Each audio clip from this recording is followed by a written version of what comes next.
আমি এই দেশে এই সমাজে জন্মেছি বলেই শুধু এই দেশের এই সমাজেরই নই, আমি সকল দেশের সকল মানুষের।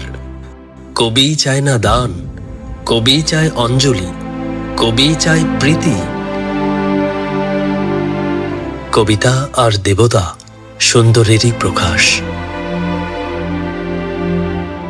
সুন্দরকে স্বীকার করতে হয় যা সুন্দর তাই দিয়ে। সুন্দরের ধ্যান, তার স্তবগানই আমার ধর্ম। তবুও বলছি, আমি শুধু সুন্দরের হাতে বীণা, পায়ে পদ্ম ফুলই দেখিনি, তার চোখে চোখ ভরা জলও দেখেছি। শ্মশানের পথে, গোরস্থানের পথে তাকে ক্ষুধা দীর্ণ মূর্তিতে ব্যথিত পায়ে চলে যেতে দেখেছি।